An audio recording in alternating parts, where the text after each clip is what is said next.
क्या आप जानते हैं वहां पर की घटना क्या घटी थी? जहरीले शराब लोगों को दे करके जो काम हुआ और उसके चलते उतने बड़े पैमाने पर मृत्यु हुई थी। जब शराबबंदी लागू हो गया था 2016 में, उसी साल ये गोपालगंज जिले की घटना है, ये सबको मालूम है। और उसी समय पूरे तौर पर जांच की गई और जांच करने के बाद जो कुछ भी था उसी के आधार पर मुकदमा दर्ज हुआ, सब कुछ हुआ। और आज तो ये आप जानते ही हैं, कोर्ट का ही ये अधिकार है और कोर्ट का ही संवैधानिक अधिकार है, उन्हीं का दायित्व है। उसके आधार पर जो कुछ भी देखा है उन्होंने ये फैसला दिया। तो आप समझ सकते हैं कि कितनी बड़ी बात है। लोगों को समझना चाहिए, हम बराबर कहते हैं शराबबंदी लागू की गई, लोगों के हित में लागू किया गया। और इसके बाद आप समझ लीजिए कि उसी साल कुछ जगह पर आप जहरीला शराब उन लोगों ने आपूर्ति कर दी, जिसके चलते कितने बड़े पैमाने पर लोगों की मृत्यु हो गई थी। और उस समय भी हमने जो कहा था, याद करिए कि देख लीजिए, शराब पीजिएगा, जहरीला मिलेगा और मृत्यु के शिकार होइएगा। इसलिए कभी किसी पर भरोसा मत करिए। और जब शराबबंदी हुई है, लोगों के हित में हुई है, और जब पूरे बिहार की महिलाओं की मांग थी, युवाओं का, युवतियों का, सबकी इच्छा थी, और जिस घर में लोग शराब पीते थे उस घर में कितनी परेशानी होती थी महिलाओं की और बच्चों को, तो उस स्थिति में जो कुछ भी हुआ, कैसी स्थिति बेहतर हुई। जो लोग शिकायत करते थे, और आप जानते हैं जब हम लोग लगातार अभियान कर रहे थे तो एक महिला ने अपनी बात कही थी, जो हम बराबर कहते हैं लोगों को। उन्होंने अपनी बात यही बताई कि मेरे पति शराब पीते थे और आ करके शाम में झगड़ा करते थे और देखने में क्रूर लगते थे, लेकिन जब से शराबबंदी लागू हो गई, अब शाम में आते हैं, बाजार से सब्जी खरीद कर लाते हैं और अब मुस्कुराते हैं, अब देखने में अच्छे लगते हैं। तो आप समझ सकते हैं कि ऐसी बात उन महिलाओं ने कही, ऐसी महिला ने कही जिसके घर में उसके पति शराब पीते थे और घर की स्थिति को खराब रखा था। ये कितनी बड़ी बात है। और ऐसी स्थिति में आज भी कहीं कहीं कुछ जहरीले शराब की बात हो रही है, जांच चल रही है। तो ये तो सबको समझना चाहिए कि जब भी आप ये गलत काम करना चाहेंगे तो आपको और धोखा देगा। आपको कहेगा कि हम शराब देंगे और दे देगा जहरीला शराब, तो आप इसके शिकार होइएगा। इसलिए हम सबसे प्रार्थना करेंगे, ये कोई मेरा व्यक्तिगत बात नहीं है, ये बापू ने कहा है, राष्ट्रपिता ने लोगों को कहा, लोग तो उसको समझे नहीं। बहुत जगह पर इसको लागू, कुछ जगहों पर लागू हुआ, कई जगहों पर लागू नहीं हुआ। और यहाँ पर तो जब महिलाओं की ऐसी सशक्त मांग थी तब हम लोगों ने इसको लागू किया है और इसके लिए लगे हुए हैं। और हम तो बराबर कहते हैं कि कुछ ना कुछ तो गड़बड़ करने वाला आदमी होगा। 100% आदमी सही नहीं हो सकता, ये बिल्कुल आप जान लीजिए। कभी भी इतिहास से लेकर के सारे चीजों को देख लीजिए, कुछ ना कुछ तो गड़बड़ करने वाला आदमी होता है।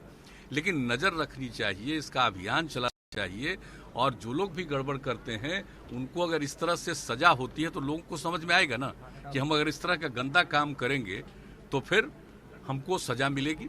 तो इस तरह की बात होगी, इसका बहुत बड़ा असर पड़ने वाला है। और समझ लीजिए धीरे धीरे फिर बीच में कुछ गड़बड़ करने वाले लोग ज्यादा बढ़े थे, अब वो भी संख्या घट रही है।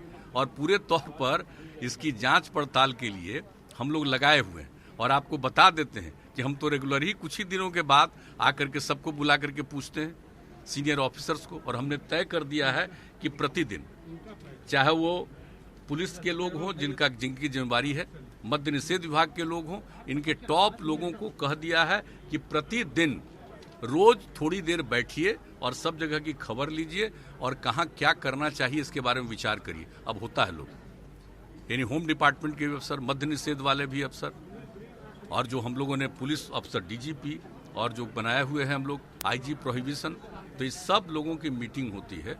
और अभी हाल ही में कुछ ही दिन पहले फिर हमने एक रोज इसके बारे में पूरी चर्चा की, बातचीत की, अन्य विषयों के अलावा इस पर भी बात होती है।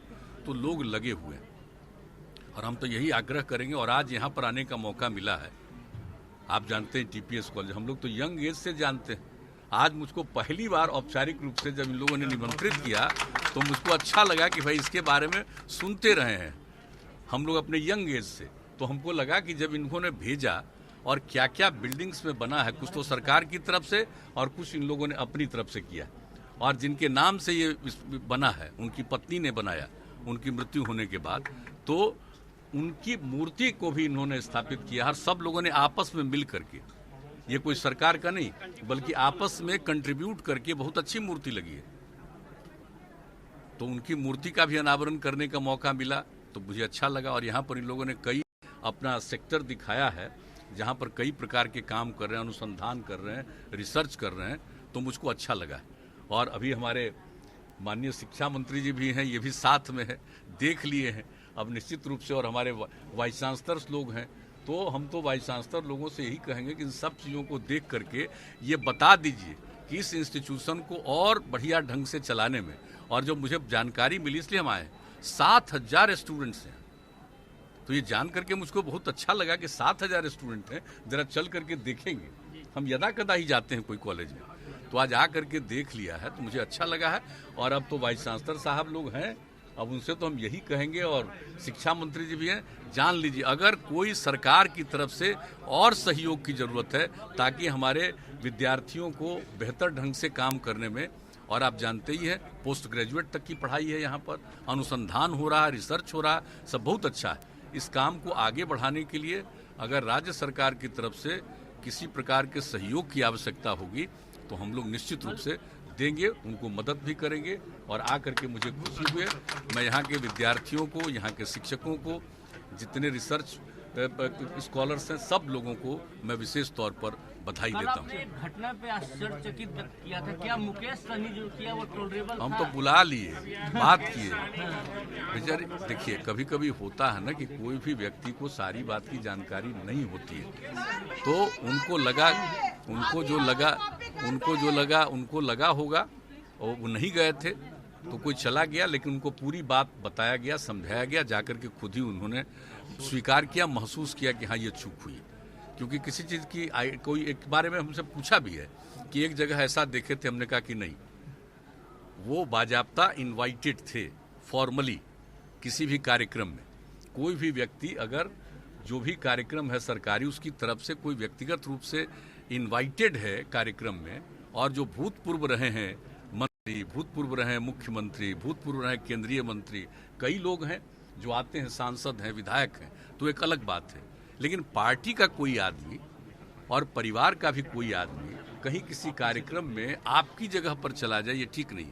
वो कार्यक्रम में तो जा सकता है, कोई भी आकर के आपका कार्यक्रम है जा सकता है, शामिल हो सकता है, देख सकता है, लेकिन उसको औपचारिक कोई भूमिका नहीं निभानी।